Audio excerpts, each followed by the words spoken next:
അങ്ങനെയാണെങ്കിൽ നിങ്ങളറിയുക, രണ്ട് തൂണുകൾ തകർന്നതാണ് എല്ലാറ്റിനെയും അടിത്തറ കൂടിയ പ്രശ്നം. നിങ്ങൾക്കറിയാമോ, ഏദൻ പർദീസയിൽ ജാത്യന്യമായ ദൈവത്തിന്റെ പ്രഭാകാന്തിയിൽ മുങ്ങി ഒഴുകി നിൽക്കുന്ന ഏദൻ പർദീസയിൽ പാപക്കനി പിടിച്ചു കടിച്ച് പാടിച്ച വ്യക്തി പാപത്തിൽ വീണ ആദം ഹവ്വമാരോട് ദൈവത്തിന്റെ കാര്യപരിപാടിയുടെ ഇടപെടൽ നടക്കുന്ന രംഗം നിങ്ങളുടെ വിലപ്പെട്ട ശ്രദ്ധയെ ഒരു സെക്കൻഡ് ഞാൻ ഏതിലേക്ക് ക്ഷണിക്കുകയാണ്. സാത്താനും ഹവ്വയും തമ്മിലുള്ള സംഭാഷണം നിങ്ങൾ സൂക്ഷിച്ചിട്ടുള്ളൂ?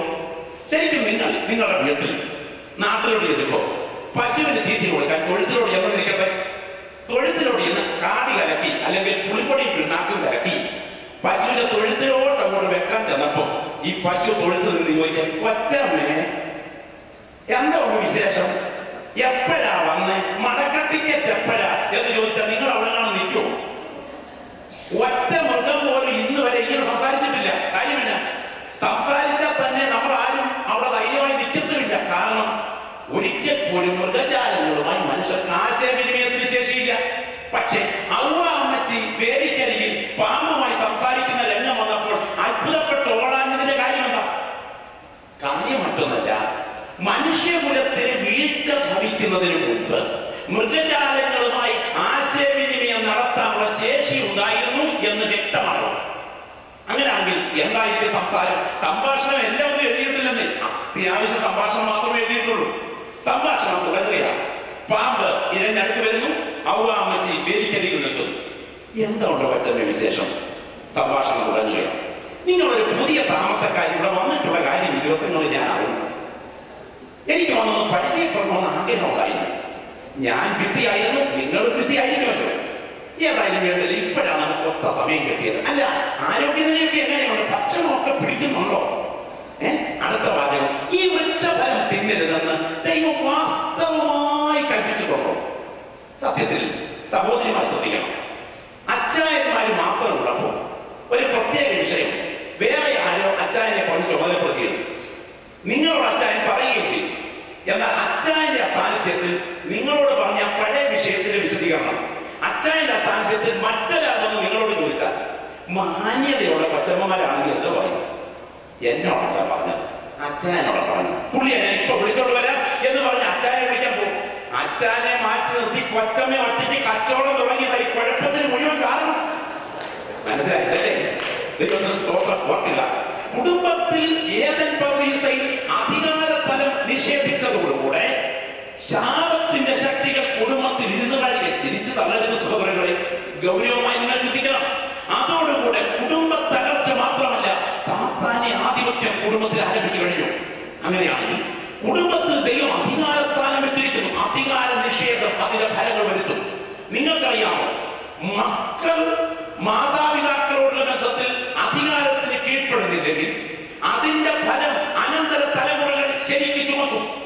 സ്തോത്രം. എനിക്കതിന് വിശദീകരണങ്ങൾ പറയണമെന്നുണ്ട്. നിങ്ങൾക്കറിയാമോ, ഒരു കർത്തദാസൻ അത് വിവസ്ത്രനായി വീഞ്ഞു കുടിച്ച് കിടക്കുന്ന രംഗം മുൻപേ പറഞ്ഞ രംഗം ഓർമ്മയുണ്ടോ?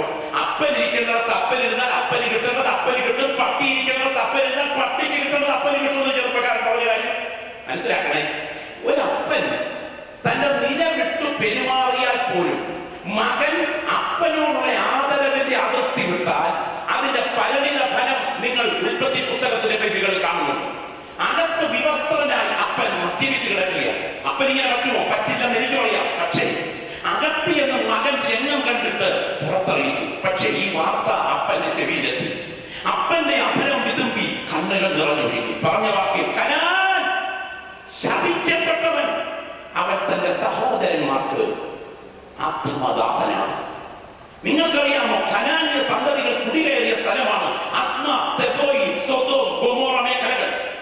ആകാശത്ത് നിന്ന് ഗന്ധകം പെയ്തിറങ്ങി കത്തിച്ചൊളിച്ച് കനാന്റെ അവകാശം ഒരു പിടി ചാമ്പലായി മാറുമ്പോൾ അതിന്റെ പുറകിൽ ഒരപ്പന്റെ കണ്ണുനീരുണ്ടെന്ന് മറക്കരുത്. സുഹൃത്തെ, നിങ്ങൾ ആരായാലും, നിങ്ങൾ ഏത് നിലയിൽ കഴിഞ്ഞാലും, നിങ്ങളുടെ അനുഗ്രഹത്തിന്റെയും ശിക്ഷാവിധിയുടെയും പുറകിൽ ചില പ്രത്യേക പദങ്ങളും ശബ്ദങ്ങളും വ്യാപരിക്കുന്നു. സ്തോത്രം. ഞാൻ ഓർക്കുന്നുണ്ട്, ഒരിക്കൽ എനിക്ക് പരിചയമുള്ള ഒരു കുടുംബം, ഒരു ചെറുപ്പക്കാരൻ. ആ വീട്ടിലെ ഏക മകൻ, ഓമനിച്ചു വളർത്തപ്പെട്ട ഏക മകൻ. അവൻ തന്റെ ഔദ്യോഗികമായ ഒരു സ്ഥാനത്തേക്കുള്ള സ്ഥാനക്കയറ്റത്തിന്റെ തലേരാത്രി പട്ടണത്തിൽ വന്ന് ഭക്ഷണം കഴിച്ചതിന് ശേഷം പഴയ സ്കൂട്ടർ വീട്ടിലേക്ക് മടങ്ങുകയാണ്. മടങ്ങുന്ന സമയം ഒരു ദൈവത്തിന് സ്തോത്രം ബൈപ്പാസ് റോഡിൽ വെച്ച് എതിർവശത്തു കൂടെ വന്ന ഒരു വണ്ടി ഇദ്ദേഹവുമായി കൂട്ടിയിടിച്ചു. ഈ ചെറുപ്പക്കാരൻ സ്കൂട്ടറിൽ നിന്ന് തെറിച്ച് അടുത്ത പുൽക്കൂട്ടിലേക്ക് പുൽമാലിയിലേക്ക് പൊച്ചുകയും. രാത്രിയാണ്, ആരും ശ്രദ്ധിച്ചില്ല. അവിടെ കിടന്ന് പിടച്ച് ഞരങ്ങി ചോരവാർന്ന് കിടക്കുന്നു. വെളുപ്പിന് 4 മണി. മീൻപിടുത്തക്കാർ ഇറങ്ങിയപ്പോൾ ഒരു ശബ്ദം. അവർ ശ്രദ്ധിച്ചപ്പോൾ ചോരയിൽ കുളിച്ചൊരു ചെറുപ്പക്കാരൻ കിടക്കുന്നു. പെട്ടെന്ന് തന്നെ അടുത്ത ആശുപത്രിയിൽ എത്തിച്ചു. ആൾ മരിച്ചു. ആളിന്റെ ഡെഡ് ബോഡി വീട്ടിലേക്ക് വരികയാണ്. ആ വീടിന്റെ പരിസരം ഇളകി നിൽക്കുകയാണ്. ജനമഹാസമുദ്രമാണ് അവിടെ. ഡെഡ് ബോഡി വീട്ടിലോട്ട് കയറ്റി വെച്ചിരിക്കുന്ന സമയം കണ്ണുനീർ കുതിർന്നു നിൽക്കുന്ന അന്തരീക്ഷത്തിൽ അപ്പനും അമ്മയും ഈ ബോഡിയുടെ പുറത്തേക്ക് കവണം വീണ് കിടക്കുന്നു. അലറിക്കരയുന്ന കുടുംബാന്തരീക്ഷം. നാട്ടുകാർ മുഴുവൻ കണ്ണുനീരിൽ കുതിർന്നു നിൽക്കുന്ന രംഗം. ആ വീടിന്റെ മുറ്റത്ത് നിൽക്കുന്ന ജനക്കൂട്ടത്തിന് മധ്യത്തിൽ 94 വയസ്സ് പ്രായമുള്ള ഒരു വൃദ്ധനായ പിതാവ് പറയുന്നു, പാസ്റ്ററെ, ഇതിന്റെ പുറകിൽ ഒരു കാരണമുണ്ട്, അതറിയാമോ? എന്റെ സ്നേഹിതനായിരുന്നു ആ ശവത്തിന്റെ മുകളിലേക്ക് വീണ് കിടക്കുന്ന അവന്റെ അപ്പൻ എന്റെ അടുത്ത സ്നേഹിതനായിരുന്നു. നാട്ടിൻ പുറത്ത് നല്ല വീടും ക്രമീകരണങ്ങളുമായി സമാധാനമായി ജീവിച്ചു വരവെ ഭാര്യ മരിച്ച ദുഃഖ സമയത്താണ് ഈ ഏക മകൻ വിവാഹം കഴിച്ച് ആ വീട്ടിൽ പെൺകുട്ടിയുമായി എത്തിയത്. ദിവസങ്ങൾ കഴിഞ്ഞതോടെ മകനും മരുമകളും കൂടെ അപ്പച്ചനോട് പറഞ്ഞു, അപ്പച്ച, ഈ വീടും പുരയിടവും ഇത്രയും പണിക്കാരുമായിട്ടൊക്കെ കഷ്ടപ്പെടാൻ ഈ കാലത്ത് ആർക്കാ കഴിയുന്നേ? നമുക്കൊരു കാര്യം ചെയ്യാം, നമുക്ക് ഇത് വിറ്റിട്ട് പട്ടണത്തിലേക്ക് പോയി അല്പം നല്ലൊരു സൗകര്യത്തിൽ ഒരു നല്ല വീട് പണിത് മാന്യമായി കഴിയാം. ഞങ്ങൾ അപ്പച്ചനെ പൊന്നുപോലെ നോക്കിക്കൊള്ളാം. അപ്പച്ചനെ കുറിച്ചുള്ള ഈ നല്ല വാക്കുകളുടെ ചക്കര വാക്കിൽ മനമയങ്ങി അപ്പച്ചൻ വീടും പുരയിടവും വിൽക്കാനുള്ള അധികാരം മകൻ എഴുതി കൊടുത്തു. അങ്ങനെ വീടും പുരയിടവും വിറ്റു. പുത്തൻ വസ്തുവും ക്രമീകരണവും വാങ്ങിച്ചതോടുകൂടെ വിദഗ്ധനായ മകൻ സ്വന്തം പേരിൽ മാത്രം അപ്പനെ ഒഴിവാക്കിക്കൊണ്ട് ആധാരം ചമച്ചു. ക്രമീകരണങ്ങൾ മുൻപോട്ട് പോയി. വാർദ്ധക്യത്തിന്റെ ബലഹീനതകൾ വർദ്ധിച്ചപ്പോഴേക്കും ഇരിക്കുന്നിടത്ത് മൂത്രമൊഴിക്കുകയും കാച്ചിയെണ്ണയുടെ മണം ഉയരുകയും കാപ്പിച്ചുതുപ്പലൊക്കെ കൂടിയപ്പോൾ ഇപ്പോൾ സകലത്തിലും മകന് കോപം തുടങ്ങി. അന്നൊരിക്കൽ മുറിക്കകത്തി ബലഹീനനായ പിതാവ് ഇരിക്കുന്ന സമയം അടുക്കള വഴി എവിടെയോ പോയിട്ട് വന്ന മകൻ കോപം തുടങ്ങിയാൽ പിന്നെ ചിലരെ പോലെ ഈ മകൻ ആകെ ഓട്ടം തുള്ളൽ തന്നെ പണി. എന്തായാലും വേണ്ടില്ല, എന്തോ കേട്ട് ഇദ്ദേഹം നേരെ അപ്പന്റെ മുറിക്കകത്തേക്ക് വരികയാണ്. കട്ടിലിൽ ക്രാസിയിൽ പിടിച്ചുകൊണ്ടിരിക്കുന്ന വൃദ്ധനായ മനുഷ്യന്റെ മുഖത്തേക്ക് ചൂണ്ടിക്കൊണ്ട് അലറിക്കൊണ്ട് ഈ മകൻ പറഞ്ഞു, ഓ, കാലന് പോലും വേണ്ടല്ലോ. ചങ്കിൽ ചാപ്പുളി പോലെ കയറിയ വാക്ക്. 90-ലധികം വയസ്സ് പ്രായമുണ്ടെങ്കിലും ആർജവം കൈവിടാത്ത അപ്പൻ പറഞ്ഞു, മോനെ, നീ എന്താ പറഞ്ഞേ? എന്നെ കാലന് വേണ്ടെന്നോ? ഇല്ലടാ, ഇനി ഞാൻ നിന്റെ കൂടെ താമസിക്കില്ല, ഞാൻ ഇവിടുന്ന് യാത്രയാകുക. അപ്പോഴേക്കും വിറച്ചുകൊണ്ട് അപ്പൻ വീടിന്റെ പടിക്കെട്ടിറങ്ങി. എന്നിട്ട് തിരിഞ്ഞു നിന്ന് പറഞ്ഞു, ഇന്ന് വൈകിട്ട് എനിക്ക് എവിടെയെങ്കിലും ഒന്ന് കിടക്കണം, എന്തെങ്കിലും ഒന്ന് തന്നേരെ. കരിച്ചു തുള്ളി നിൽക്കുന്ന കോപാക്രാന്തനായി നിൽക്കുന്ന ഈ മകൻ അകത്തോട്ട് കയറി ഒരു കാലി അരിച്ചാക്കെടുത്ത് കയ്യിൽ കൊടുത്തിട്ട് പറഞ്ഞു, വേണ്ട, എവിടെയെങ്കിലും കൂടെ കിട. ഇത് പിടിച്ചുകൊണ്ട് ഈ പിതാവ് ഒന്ന് തിരിയുന്ന വേളയിൽ നനഞ്ഞൊഴുകുന്ന കണ്ണുകളോട് നോക്കുമ്പോ 2 വയസ്സുകാരൻ മകൻ, ഈ മകന്റെ മകൻ ചാടിക്കളിക്കുന്നു. തിരിഞ്ഞു നിന്നുകൊണ്ട് അപ്പൻ പറഞ്ഞു, മോനെ, ഈ കുഞ്ഞിനെ കൊണ്ട് നീ അനുഭവിക്കത്തില്ലെന്ന് ഓർക്കണം. ആ 94 വയസ്സുകാരൻ കണ്ണ് നനഞ്ഞുകൊണ്ട് പറയും, എന്റെ സ്നേഹിതന്റെ മകനാ ഈ ഡെഡ് ബോഡിയുടെ മുകളിൽ കുനിഞ്ഞു കിടക്കുന്ന ആ കുഞ്ഞിന്റെ അപ്പൻ. എന്റെ മുന്നിലിരിക്കുന്ന സഹോദരി സഹോദരന്മാരെ, നമ്മുടെ മാതാപിതാക്കളോട് നാം ഇന്ന് ചെയ്യുന്നത് നാം വിതയ്ക്കുന്നതാണ്. അതിന്റെ പരിണിത ഫലം നാളെ നാം കൊയ്യും എന്ന് മനസ്സിലാക്കുന്നെങ്കിൽ ഇത് ഉപവാസം കൊണ്ട് മാറുകയില്ല, ഇത് സ്തോത്രയാഴ്ച കൊണ്ട് മാറില്ല, ഇത് അന്യഭാഷ കൊണ്ട് മാറില്ല. മനസ്സിലാക്കി ഒഴിയുന്ന ദൈവമക്കൾക്കായി ഞാൻ ദൈവത്തിന് സ്തോത്രം ചെയ്യുന്നു. അധികാര സ്ഥാനത്തിന്റെ പുറകിൽ അനുഗ്രഹവും ശിക്ഷാവിധിയും വ്യാപരിക്കുന്നു. സഹോദരങ്ങളെ, ഒന്ന്, മാതാപിതാക്കൾക്ക് മക്കളുടെ മേലുള്ള അധികാരം. അടുത്തത് ഭാര്യയുടെ മേൽ ഭർത്താവിന്റെ അധികാരം. അത് കൂടുതൽ വിശദീകരിക്കാതിരിക്കുന്നതാണ് ഈ സംസ്കാരത്തിന് അത്ര പറ്റിയതെന്ന് എനിക്ക് തോന്നുന്നു. സ്തോത്രം. പ്രിയപ്പെട്ടവരെ, കൂടുതൽ വരുമാനം വീട്ടിലേക്ക് കൊണ്ടുവരുന്ന ആളുകളുടെ അധീശത്വം വരുമാനം അനുഭവിക്കുന്നവർ വീട്ടിൽ അനുഭവിക്കുക ഒരു സ്വാഭാവിക കാര്യമാണ്. വെസ്റ്റേൺ പശ്ചാത്തലത്തിൽ സഹോദരിമാർക്കാണ് സഹോദരന്മാരെക്കാൾ വരുമാനം കൂടുതലാകാനുള്ള സാധ്യത. അങ്ങനെ കൂടുതൽ വരുമാനം വീട്ടിലേക്ക് കൊണ്ടുവരുന്ന സഹോദരിമാർ അച്ചായന്മാരെ മൂക്കോണ്ട് ഇച്ഛ എന്ന കൽപ്പിച്ചുകൊണ്ടിരിക്കുന്ന ഒരു കാലഘട്ടത്തിലാണ് ഇവിടെ അല്ലെങ്കിലും പലർക്കും എത്തിച്ചേർന്നിരിക്കുന്നത്. അതുകൊണ്ട് ഇന്ന് പകൽ ആഴത്തിലൊന്ന് ചിന്തിക്കണം. നിന്റെ കുടുംബത്തിന്റെ പുറകിൽ ഒരു അധികാര സ്ഥാനം ദൈവമാക്കിയിരിക്കുന്നു. ആ അധികാര സ്ഥാനത്തിലുള്ള നിഷേധം അതിന്റെ പരിണിത ഫലം കൊയ്യുന്നോർക്കണം, മറക്കരുത്. നിന്റെ ഭർത്താവിനോടുള്ള നിന്റെ ധിക്കാരപരമായ സമീപനം നിന്റെ മുൻപിൽ ഒരിക്കലും വിധേയപ്പെടാത്ത അടുത്ത ജനറേഷനിൽ നിന്ന് ജന്മം കൊള്ളും. ദൈവത്തിന് സ്തോത്രം. എനിക്ക് വാക്യങ്ങളുടെ വെളിച്ചത്തൊക്കെ തെളിയിക്കണമെന്നുണ്ടെങ്കിൽ സമയത്ത് ഞാൻ ഭയപ്പെടുക.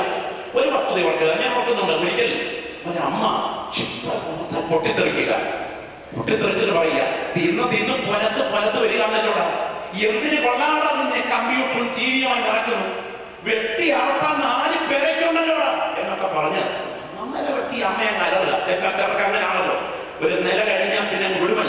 കർത്താവിന് സ്തോത്രം. ഇങ്ങനെ അറങ്ങിക്കൊണ്ടിരിക്കുന്ന സമയം ഇവൻ വൈകിട്ട് ഉറങ്ങാൻ പോയി. രാവിലെ കോപമൊക്കെ അടങ്ങിയ അമ്മ രാവിലെ മോനെ എന്ന് പറഞ്ഞ് കഥകളി എന്ന് കൊട്ടിയപ്പോ മുറിക്കകത്ത് കുഞ്ഞില്ല. 12 വയസ്സുകാരൻ കുഞ്ഞ, മുറിക്കകത്ത് കുഞ്ഞില്ല. ദൈവത്തിന് സ്തോത്രം. മോനെ എന്ന് പറഞ്ഞ് അമ്മ പുറത്തേക്ക് വിളിച്ചപ്പോ പുറത്തും കാണുന്നില്ല. വീടിന്റെ പിന്നാമ്പുറത്തേക്ക് നോക്കിയപ്പോൾ ജനലിക്കൂടെ കാണുന്നുണ്ട് തേക്കുമരത്തിൽ 2 കാല് തൂങ്ങിക്കിടക്കുന്നു. ഓടിച്ചെന്ന് നോക്കിയപ്പോൾ കാണുന്ന കാഴ്ച 12 വയസ്സുകാരൻ തേക്കുമരത്തിൽ കെട്ടി ഞാന് കിടക്കുകയാണ്. എന്റെ വാത്സല്യ സഹോദരങ്ങളെ, സമചിത്തത വിട്ടങ്ങ് അലറി അങ്ങോട്ട് ചെന്ന് മോഹാസ്യപ്പെട്ടങ്ങ് വീണു. അല്പനേരം എഴുന്നേറ്റിരുന്നത് പോലെ കഴിഞ്ഞതിന് ശേഷം കണ്ണു തുറന്ന് നോക്കിയപ്പോ തൊട്ട് താഴെ ഒരു കല്ലിന്റെ പുറത്ത് ഒരു പേപ്പർ വെച്ചിട്ട് അതിന്റെ പുറത്ത് ഒരു കല്ല് വെച്ചിരിക്കുന്നു. ആ പേപ്പർ എടുത്ത് വായിച്ചപ്പോൾ എഴുതിയ വാക്യങ്ങളാണ്: അമ്മയ്ക്ക് എപ്പോഴും പൊട്ടിത്തെറിയല്ലേ ഉള്ളൂ, എന്നോടും പപ്പായോടും സമാധാനമായി അമ്മ സംസാരിച്ചിട്ട് എത്ര നാളുകളായി, എപ്പോഴും പൊട്ടിത്തെറിയല്ലേ ഉള്ളൂ. അമ്മ പറഞ്ഞില്ലേ അറുത്ത് മുറിച്ചാൽ 4 പേരൊക്കെ ഉണ്ടെന്ന്, വേണ്ട കിടക്കുന്നു അറുത്ത് മുറിച്ചിട്ട് പറഞ്ഞോ.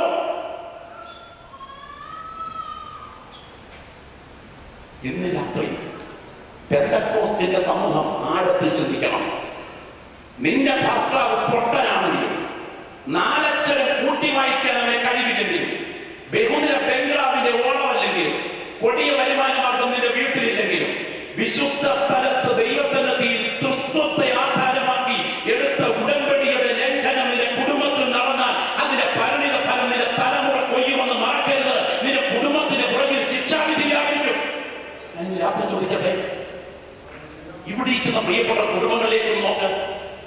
ഞാൻ ഇന്നേക്ക് ചില നാളുകൾക്ക് മുൻപ് ഒരു കൺവെൻഷൻ കഴിഞ്ഞതിന് ശേഷം ഫ്ലൈറ്റിന് കയറേണ്ടതിന് ഇൻഡോറിലെത്തി.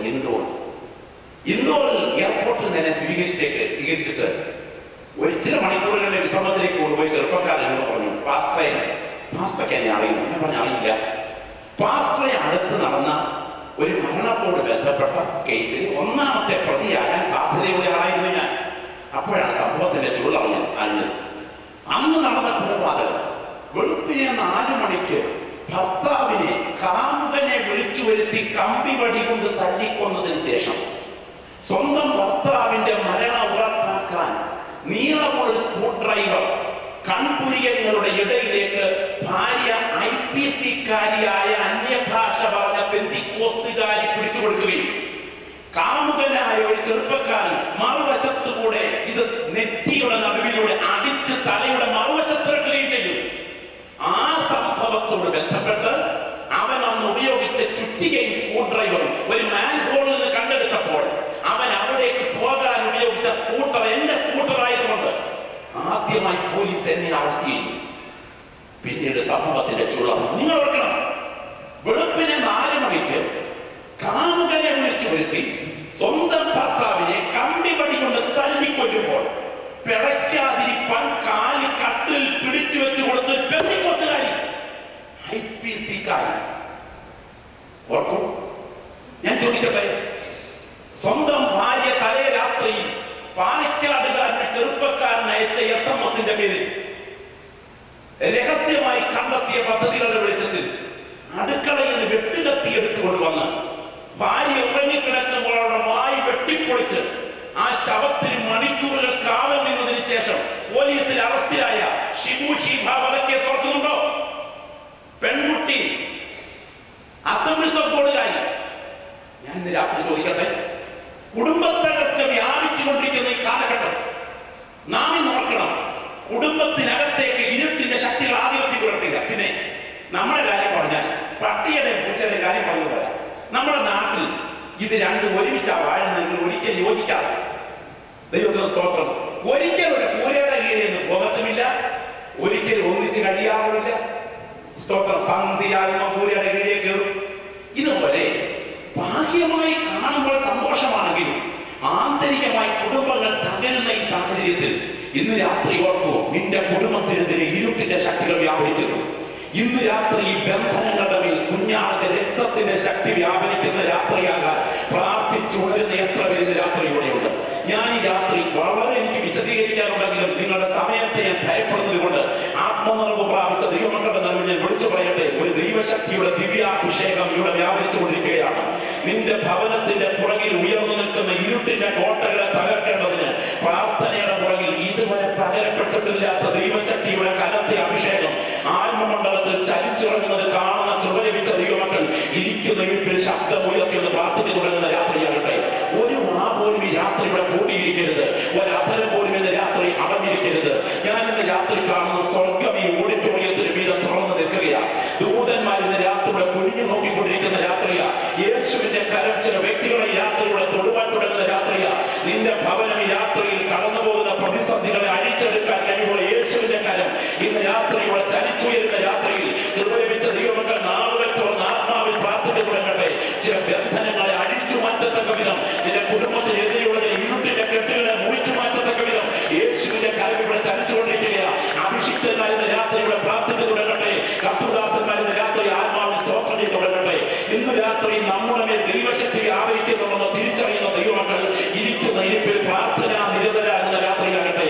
ഞങ്ങൾ ഈ രാത്രി ചില വ്യക്തികൾക്ക് വേണ്ടി പ്രാർത്ഥിച്ചു തുടങ്ങുമ്പോൾ ചില വിടുതലുകൾ ചില കുടുംബങ്ങളുടെ മേൽ ഒഴുകിയിറങ്ങുന്ന രാത്രിയായിരിക്കും. നിനക്ക് മനസ്സിലാക്കാൻ കഴിയാത്ത ചിലത് നിന്റെ ഭവനത്തിന്റെ പുറകിൽ ആധിപത്യം പുലർത്തുന്ന സഹോദരി, നീ ഇന്ന് രാത്രിയിൽ കളിക്കളത്തിലുള്ള സഹോദര, നീ ഇന്ന് രാത്രി പോർക്കളത്തിലാണ്. നിന്റെ കുടുംബത്തിനെതിരെ പോരാട്ടം ഉയർന്നു നിൽക്കുകയാണ്. നിന്റെ കുടുംബ പ്രാർത്ഥനയെ മുടക്കിക്കളയുവാൻ, നിന്റെ ദാമ്പത്യ ബന്ധത്തിന്റെ ഐക്യതയെ തകർക്കുവാൻ, നിന്റെ സ്നേഹബന്ധത്തെ ഉടച്ചു കളയുവാൻ, നിന്റെ കുടുംബത്തിനകത്തെ വാഗ്ദത്തങ്ങളെ തടയുവാൻ, നിന്റെ തലമുറകളുടെ മേൽ കഷ്ടം വരുത്തുവാൻ ഇതുവരെ കണ്ടിട്ടില്ലാത്ത അനർത്ഥങ്ങൾ നിന്റെ ഭവനത്തിന്റെ തലമുറകളുടെ മേൽ പെയ്തുറക്കത്തക്ക വിധം ഇരുട്ടിന്റെ ശക്തികളുടെ മുഴുവനത്തോടെ എഴുന്നേറ്റ് നിൽക്കുന്ന ഈ രാത്രിയിൽ യേശുവിന്റെ നിയമനത്താൽ WPC യോഗത്തിന്റെ ഈ പല സമാപന രാത്രിയിൽ ഇതുവരെ പകരപ്പെട്ടിട്ടില്ലാത്ത ദൈവാത്മാവിന്റെ വ്യാപാരം ചില വ്യക്തികളുടെ സ്ഥിരങ്ങളുടെ മേൽ ദൈവശക്തിയായി വ്യാപരിച്ച് ചിലതിനെ അഴിച്ചെടുക്കുന്ന രാത്രിയാണ്.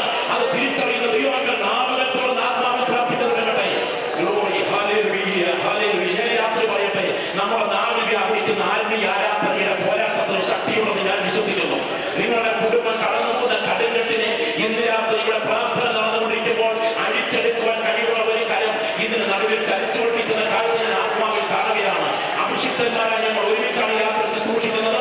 പരിശുദ്ധാത്മാവിന്റെ കനത്ത വ്യാപാരം ഈ രാത്രിയിലെ കുടുംബങ്ങളുടെ മേൽ ഒഴുകിയിറങ്ങുന്ന രാത്രി കൃപ ലഭിച്ച ദൈവമക്കൾ ആത്മാവിൽ പോരാടി തുടങ്ങുന്ന രാത്രിയാകട്ടെ. ഞാൻ ഈ രാത്രി പറയാം 900 ഇരുമ്പ് രഥങ്ങളുമായി എതിരെ വരുന്ന സീസയുടെ ശക്തിയേക്കാൾ ഈന്തലിന്റെ ചുവട്ടിൽ നിന്ന് കരഞ്ഞ ഒരു ദബോരയുടെ കണ്ണുനീർ തുള്ളികൾക്ക് മുമ്പിൽ ശത്രുവിന്റെ കുതിരക്കാലുകളെ മുറിച്ചു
വിഷയത്തിന്റെ പരിഹാരം.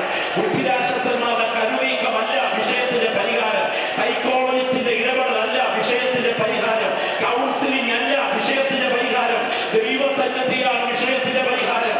ഇന്ന് രാത്രി ഇവിടെ പ്രാർത്ഥന നടന്നുകൊണ്ടിരിക്കുമ്പോൾ നാളുകൾ പഴകിയ ബന്ധനങ്ങളെ അഴിച്ചു മാറ്റുവാൻ കഴിവുള്ള ആ ദൈവശക്തിയുടെ ദിവ്യവ്യാപാരം ഈ യോഗത്തിനകത്ത് ബലത്തോടെ ചലിക്കുന്ന കാഴ്ച ആത്മാവിൽ തിരിച്ചറിയുന്ന ദൈവങ്ങൾ അസാധാരണമായ അഭിഷേകത്തിന്റെ ഒഴുക്കിന് വേണ്ടി പ്രാർത്ഥിക്കുന്നുണ്ടെങ്കിൽ നിങ്ങളുടെ നാവിൽ ഉയരുന്ന അന്യഭാഷയുടെ ശബ്ദം കൊണ്ട് ഇരുട്ടിന്റെ ആധിപത്യങ്ങളുടെ ജയമെടുക്കാൻ യേശുവിന്റെ ശക്തിയുടെ തലച്ചുകൊണ്ടിരിക്കുക.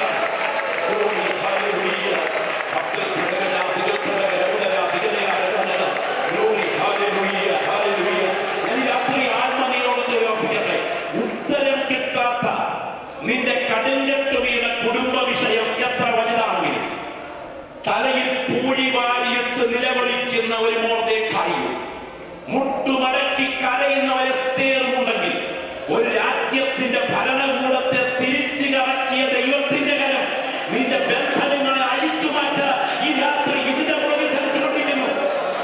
സ്തോത്രം. നിങ്ങൾക്കറിയാമോ എന്ന കർത്തദാസൻ ഇന്ത്യൻ പെന്തക്കോസ്ത് ദൈവസഭയുടെ അനുഗ്രഹീതനായ ആദരണീയനായ ദൈവദാസൻ, അദ്ദേഹം ഒരിക്കൽ സ്കൂളിലെ ശുശ്രൂഷ കഴിഞ്ഞ്, പഠനം കഴിഞ്ഞ്, പഠിപ്പിക്കൽ കഴിഞ്ഞ്, സ്കൂളിലെ ക്ലാസ് കഴിഞ്ഞ് വന്ന സമയം മനുഷ്യയുടെ പ്രാർത്ഥനാ ഗ്രൂപ്പിൽ നിന്ന് ആത്മസ്നാനത്തിന്റെ അനുഭവം പ്രാപിച്ച് എത്തിച്ചേർന്ന അടുത്ത ദിവസം കുറുകിയരങ്ങൾ കാത്തിരിക്കുന്ന ഒരു കുറുപ്രാവിനെ പോലെ കൂട്ടുപ്രാർത്ഥനക്കാർ ഒറ്റപ്പെടുത്തിയ സന്ദർഭം. സാറിനെ ഞങ്ങൾക്ക് ഇഷ്ടമാണ്, പക്ഷെ സാറിന് ഈ പിത്തലാട്ടം ഞങ്ങൾക്ക് ഇഷ്ടമല്ലെന്ന് പറഞ്ഞു ബ്രദറിന്റെ സമൂഹം തന്നെ അവഗണിച്ച സമയം പ്രാർത്ഥനയോടെ ഇരിക്കുമ്പോ തൊട്ടടുത്ത വീട്ടിലെ റാഹേൽ അമ്മയെ കരിമൂർഖൻ കടിച്ച കാര്യം അറിഞ്ഞ് ആ വീട്ടിലേക്ക് ഓടിച്ചത്. സ്കൂൾ കഴിഞ്ഞ് ചെന്നപ്പോൾ റാഹേൽ അമ്മ കട്ടിലിൽ കിടക്കുന്നു. അവളുടെ കണ്ണു മുതൽ മഞ്ഞൊലിച്ച് കരിനീലിച്ചു വരുന്നു. മരണത്തോടടുക്കുന്ന പിഞ്ചു കുഞ്ഞുങ്ങൾ വാവിട്ടാതെ കരയുന്നു. കരഞ്ഞുകൊണ്ടിരിക്കുന്ന സമയം, കണ്ടിറങ്ങുന്ന സമയത്ത് ഉള്ളിൽ ദൈവാത്മ പറഞ്ഞു, മകനെ, മനുഷ്യയുടെ വീട്ടിൽ വെച്ച് നിന്റെ മേൽ ഞാൻ പകർന്ന അഭിഷേകം ഇവളുടെ സിരകളിൽ ഒഴുകുന്ന കരിമൂർഖന്റെ വിഷത്തെ ബന്ധിക്കത്തക്ക വിധത്തിൽ ചലിക്കാൻ പറ്റുന്നു. പ്രാർത്ഥിക്കുക. ചുറ്റും നാട്ടുകാർ കൂടി നിൽക്കുകയാണ്, പക്ഷേ ഭയമാണ് പ്രാർത്ഥിക്കാൻ. എങ്കിലും ആത്മനിയോഗത്തോടെ കരിമൂർഖൻ പൊത്തിയ പാടുള്ള കൈയിലോട്ട് എടുത്ത് പിടിച്ചു. ചുറ്റും നിന്ന് നാട്ടുകാർ വിളിച്ചു പറഞ്ഞു, സാറേ, ഇത് വല്ല ഭൂതവും ഭ്രാന്തവും ഒക്കെ ആയിരുന്നെങ്കിൽ പ്രാർത്ഥന കൊണ്ട് പോയതിന്റെ ഇത് കരിമൂർഖൻ. പക്ഷേ കയ്യിൽ പിടിച്ച കൈ വെച്ച് അന്യഭാഷ പറഞ്ഞ് പ്രാർത്ഥിക്കുമ്പോൾ അദ്ദേഹം എഴുതിയ വാക്കുകൾ എങ്ങനെയാണ്? എന്റെ നാവിൽ വ്യാപരിക്കുന്ന അന്യഭാഷയുടെ ശബ്ദം കൊണ്ട് റാഹേൽ അമ്മയുടെ രക്തധമനികളിൽ ഒഴുകുന്ന കരിമൂർഖന്റെ വിഷത്തെ ദൈവം ശാസിക്കുന്നത് എനിക്ക് ആത്മാവിൽ മനസ്സിലായി. ഇന്ന് രാത്രി തിരിച്ചറിയുന്ന എത്ര പ്രിയപ്പെട്ടവർ ഇവിടെയുണ്ട്. നിന്റെ നാവിൽ വ്യാപരിക്കുന്ന ആത്മീയ അധികാരത്താൽ ചിലരെ അഴിച്ചു മാറ്റാൻ കഴിവുള്ള കരം ഈ ലോകത്തെ ധരിച്ചുകൊണ്ടിരിക്കുകയാണ്. പ്രാർത്ഥനകൾ എഴുന്നേൽക്കുകയും ഈ സഹോദരിയുടെ ദൈവശക്തി വ്യാപരിച്ച് എത്രയും വേഗം അവൾ സൗഖ്യം പ്രാപിച്ചത് ഇന്ത്യൻ പെന്തക്കോസ്ത് ദൈവസഭയുടെ ചരിത്രത്തിലെ പ്രധാന സംഭവങ്ങളിൽ ഒന്നാണെങ്കിൽ ഇന്ന് രാത്രി അത്ഭുതങ്ങളുടെ ദൈവം മരിച്ചിട്ടില്ല. അത്ഭുതങ്ങളുടെ ദൈവം മരിച്ചിട്ടില്ല. അത്ഭുതങ്ങളുടെ ദൈവം മരിച്ചിട്ടില്ല എന്ന് വിശ്വസിക്കുന്ന ഈ വിഷയം ദൈവകരങ്ങൾ കൈമാറ്. നിന്റെ കുടുംബത്തിന് കടിഞ്ഞെട്ടടിക്കാൻ ആ കരം രാത്രി ബലത്തോടെ ധരിച്ചുകൊണ്ടിരിക്കുകയാണ്. ഒരുമിച്ചൊന്നിൽ നിൽക്കാമോ? ദൈവസന്നിധിയിലേക്ക് ആ കാര്യങ്ങളൊന്ന് ഉയർത്തിപ്പിടിച്ച് നിന്നാൽ എല്ലാ നാവുകളുടെ പ്രാർത്ഥനയുടെ ശബ്ദം ഇന്ന് രാത്രി ഉയരട്ടെ. അസാധാരണമായ ദൈവവ്യാപാരത്തിന്റെ ഒരു വിശേഷ അഭിഷേകം ഈ ഹോളിനകത്ത് ബലത്തോടെ വ്യാപരിച്ചുകൊണ്ടിരിക്കുന്ന രാത്രി ആരും അശ്രദ്ധരാകാതെ നിങ്ങളുടെ നിലവിളിയുടെ കരങ്ങൾ പ്രാർത്ഥനയോടെ നിങ്ങൾ ദൈവസന്നിധിയിലേക്ക് ഉയർത്തുക. കരങ്ങൾ കർത്താവിലേക്ക് ഉയർത്തുക. ഇടത്ത് വലത്ത് നിൽക്കുന്നവരെ മറക്കിൽ കേട്ടോ, മുൻപിലും പുറകിലും നിൽക്കുന്നവരെ മറക്കുക. ഈ രാത്രിയിൽ എന്റെ മുൻപിൽ നിൽക്കുന്ന മാന്യ സഹോദരിമാർ, പിതാക്കന്മാർ, മാതാക്കൾ എല്ലാവരും പ്രാർത്ഥിച്ചു തുടങ്ങുന്ന രാത്രിയാകട്ടെ. ഒരു വ്യക്തി പോലും ഈ ഓഡിറ്റോറിയം വിടരുത്. പരിമിത മിനിറ്റുകൾ കൊണ്ട് ശുശ്രൂഷയുടെ ഉപസംഹരിക്കും. ഇന്ന് രാത്രി ഞാൻ പ്രാർത്ഥിച്ചുകൊണ്ടിരിക്കുമ്പോൾ ആത്മനിയോഗത്തോടെ കാണുന്നു, ഒരിക്കലും വേർപെടരുതെന്ന് ദൈവം ആഗ്രഹിച്ച കുടുംബ ബന്ധങ്ങൾക്ക് നേരെ കരിനിഴൽ വീഴ്ത്തി നിൽക്കുന്ന ഇരുട്ടിന്റെ വ്യാപാര ശക്തികൾ പുറത്തു കാണുമ്പോൾ ചിരിക്കുമെങ്കിലും അകം വീങ്ങിക്കൊണ്ടിരിക്കുന്ന കുടുംബത്തിന്റെ ചോദ്യങ്ങൾ ഈ രാത്രി കരങ്ങൾ ദൈവസന്നിധിയിലേക്ക് ഉയർത്തിപ്പിടിച്ചുകൊണ്ട് ഇടത്തും വലത്തും നിൽക്കുന്നവരെ മാറുന്ന ശബ്ദമുയർത്തി ഒരപ്പന്റെ മുൻപിൽ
കർത്താവ് എന്നിലല്ലാതെ സന്തോഷിക്കാൻ ഒത്തിരി വഴികളുണ്ട്.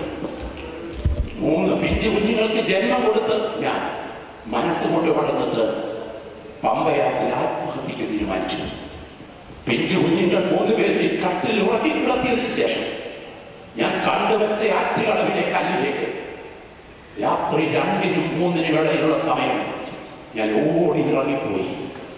അർദ്ധരാത്രിയിൽ 2-നും 3-നും ഇടയിൽ ആറ്റുകളവിലെ കല്ലിലേക്ക് ഓടി കയറി ചെല്ലുന്ന സഹോദരി കയത്തിലോട്ട് ചാടാൻ തുടങ്ങുന്ന സമയം ഒരു കുഞ്ഞ് അലറി കരയുന്നത് പോലെ അവൾ തിരിച്ചോടി. അവൾ ഓടി ഉമ്മയ്ക്കകത്തേക്ക് വന്ന് കയറി നോക്കിയപ്പോൾ ഇളയ കുഞ്ഞ് എഴുന്നേറ്റിരുന്ന് കരയുകയാണ്.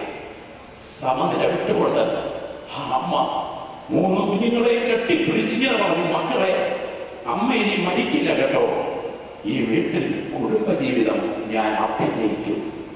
ആ സഹോദരി വിറയ്ക്കുന്ന കൈയോടിനെ എഴുതി, കഴിഞ്ഞ 20 വർഷമായി ഈ വീട്ടിൽ ഞാൻ അഭിനയിക്കുന്നു. നാളെയാണെങ്കിൽ വെസ്റ്റേൺ സംസ്കാരം കുടുംബ തകർച്ചയ്ക്ക് വേണ്ടി ഇരുട്ടിന്റെ ശക്തികളുടെ മുഴുവൻ ആധിപത്യം ഉയരുന്ന ദിവസങ്ങൾ. എന്റെ കുടുംബത്തിന്മേൽ ഒരു ദൈവിക വിടുതൽ ചലിക്കണമെന്ന് കൊതിക്കുന്ന ദൈവങ്ങൾ അത്ര പേരുപടിയുണ്ട്.